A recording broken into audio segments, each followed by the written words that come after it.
Hello, you guys. Welcome to lesson 2, where we'll be discussing Bitcoin's secret weapon. In this lesson, we'll be talking about why Bitcoin is so powerful, what it was created to do, and what that means for you moving forward, building generational wealth.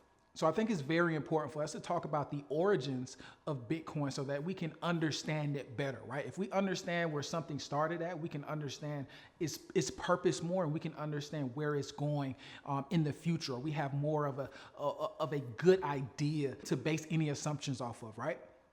So originally, Bitcoin was created by a group of people or a person that went by the pseudonym Satoshi Nakamoto. All we know is back in 2009, this group or this person, Satoshi Nakamoto, released what's called a white paper into the world that would circumvent the abusive practices of the federal governments and our traditional banking system. This white paper or this new technology was released during the last financial crisis back in 2008, when a lot of people lost tons and tons of value in different assets by investing in things that they were over leveraged in. So this group or this person decided to come about and create something that was decentralized. Right? So decentralization is the real secret weapon behind Bitcoin, which means that no one controls this digital currency. So unlike other currencies where we look at the US dollar, or we look at the currency in Japan, or we look at the currency in China, where it's controlled by that government, we look at Bitcoin and it's not controlled by a government, it's not controlled by a person, it's not controlled by a group of people. It's not controlled by any type of organization.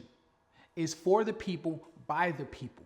The people make up this network, which makes it extremely difficult to stop.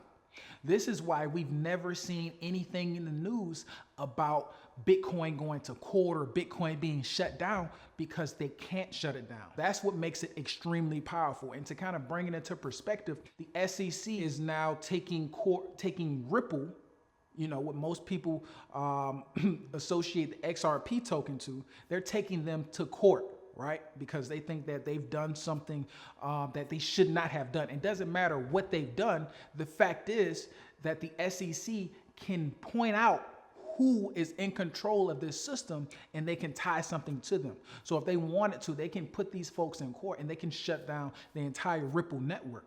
This cannot be done with Bitcoin because of decentralization. Let me bring that point home a little bit more, because I think it's really, really important for you to understand why decentralization is important and how to determine if something is decentralized. So there's this really easy and cool concept that should help you understand what decentralization is. And that example is a spider and a starfish, right?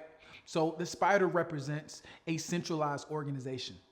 A starfish represents a decentralized organization. If you remove the head from a spider, that spider will cease to function, right? That spider's head, the head of that spider, makes the decision for the entire body. That central organization has a single point of failure. So the same thing with governments. If we want to destroy governments, or if we want to destroy companies, we look for the CEO. We look for presidents, right? Those are weak points. Those are central points of authority. Versus we look at the starfish structure, and we see that if we remove a leg from a starfish, that starfish leg will grow back. If we cut a starfish in half, what happens? We now have 2 starfish, right? So that's the power of decentralization. The community decides how to maneuver within that organization. If someone on the outside tries to destroy it, if they cut a piece of the network off, that network will simply fill in that void. Understanding the difference between a decentralized organization and a centralized organization is key to building wealth in this new digital economy. We want to associate our things with services and cryptocurrencies and resources that are decentralized, so that we don't have a weak point in our digital banking blueprint, right? We want a strong blueprint.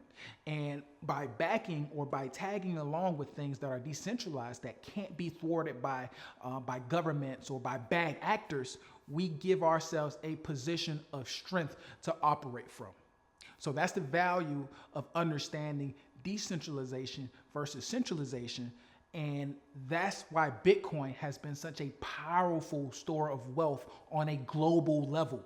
Because think about it, billionaires and millionaires are always looking for things to protect their wealth, right? We said in the earlier lesson that one of the things that we need to do as a bank is protect our wealth, right? We have to protect it against inflation. We have to protect it against bad actors.